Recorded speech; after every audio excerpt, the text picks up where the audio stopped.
मयूरभंज जिला विशोई ब्लॉक सम्मिलनी कक्ष आज विकसित गाँ विकसित ओडिशा कार्यक्रम को नहीं स्वतंत्र बैठक अनुष्ठित होता।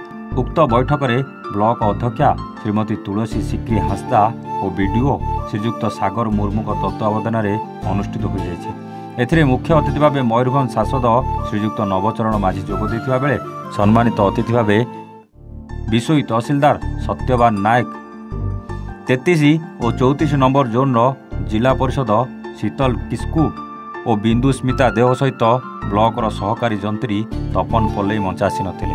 कार्यक्रम में मयूरभंज जिला बीजेपी सभापति झुरीलाल महंत, राज्यसभा सांसद प्रतिनिधि क्षीरोद नंद, शिक्षा गोष्ठी अधिकारी हरेकृष्ण नायक समेत 13टी पंचायतर सरपंच, समिति सभ्य, सभ्या और ब्लॉकर समस्त कर्मचारी उपस्थित थिले। प्रत्येक गाँव विभिन्न प्रकार समस्या को नहीं सरपंच और समिति सभ्य सभ्या माने वीडियो सांसद को दृष्टि आकर्षण करथिले। तेबे बहु पंचायतर सरपंच और समिति सभ्य माने निज अंचल उन्नयनमूलक काम ठीक समय होउनथुवा नहीं असंतोष प्रकाश करथिले। आगामी दिन में किभली समस्त पंचायत उन्नयनमूलक कार्य हेबो से नहीं पदक्षेप नेवा निमंते सरकारी अधिकारी मानकु सांसद परामर्श देथिले। शेष में पीओ सत्यरंजन कर समस्त को धन्यवाद अर्पण करी कार्यक्रम को समापन करथिले। यही कार्यक्रम में ब्लॉकर समस्त स्टाफ और कर्मचारी सहयोग करथिले। पंचायत समिति विषय अनुकूल अनुष्ठित एक स्वतंत्र बैठक। ये बैठक रो उद्देश्य थिला हमर लोकप्रिय मुख्यमंत्री मोहन चरण माझी तांकर गुटे नुआ योजना को लॉन्च करिसेंती। सेटा होउछि विकसित गाँ विकसित ओडिशा। तो यही परिप्रेक्षी रे आमर 4-5टा बिंदु पर आलोचना हला। सेथिरे जो आमर ग्रीष्म प्रवाह धीरे धीरे आग को बढ़ुची, से लाइन डिपार्टमेंट रो अधिकारी मानकु ए विषय अवगत करागला जे प्रत्येक व्यक्ति जे पीवा पानी रो जो समस्या देखा देव आग को से समस्या के दूर हेबो से सबू अधिकारी को ये गृह निवेदन कर सारी। द्वितीय कथा है जे आमर स्वतंत्र ओडिशा जेतेबेले गठन है 1936 मसीहा एवं 2036 मसीहा ये जो 100 वर्ष, ये 100 वर्ष भितर मुख्यमंत्री तांकर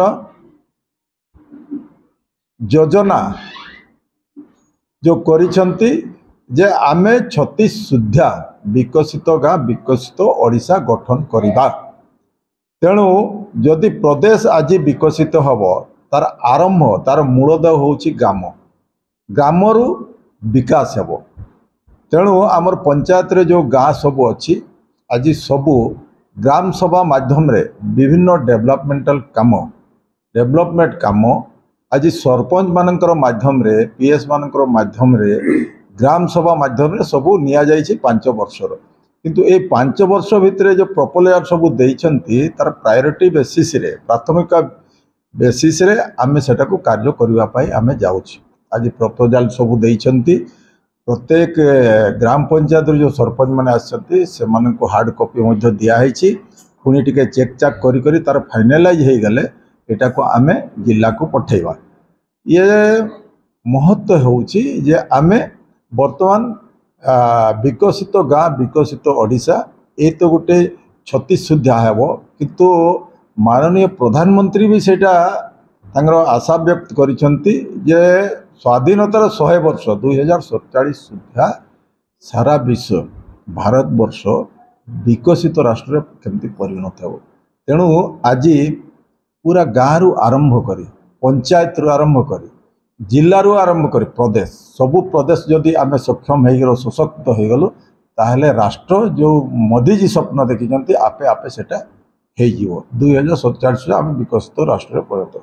तेणु आज जो मौलिक समस्या सबू अच्छी देखा देउछि गाँव रे से सब जिनस को केमती समाधान हेबो एवं पंचायत रे सामूहिक समस्या जोटा अच्छी। तेणु एटी पंचायत समिति मेंबर सरपंच वार्ड मेंबर आमर एमएलए समस्त मिलित उद्यम रे से पंचायत केमती सशक्त हेबो समस्तंकर सेठी जो असुविधा सबू अच्छी मौलिक असुविधा ताको केबे दूर करा जिवो सेतिबाई पदक्षेप नियाहेछि आ मुख्यमंत्री से सबू पंचायत समिति को से अनुरोध कर स्वतंत्र बैठक करंतु आउ प्रपोजाल आनिकरी इमिडिएट ए कार्य को करांतु एटा 5 वर्ष पूरा चलिबो ए फास्ट फेज रे एतकी काम होला सेकंड फेज रे पुणी आउ द्वितीय आमर प्राथमिकता कोटा देव सेटा मध्य चलिबो तेणु यही प्रक्रिया रे जदि आम आग को जीवा निश्चित रूपे ये विषय रो जेते आमर पंचायत अच्छी पूरा सशक्त हम एवं ता सहित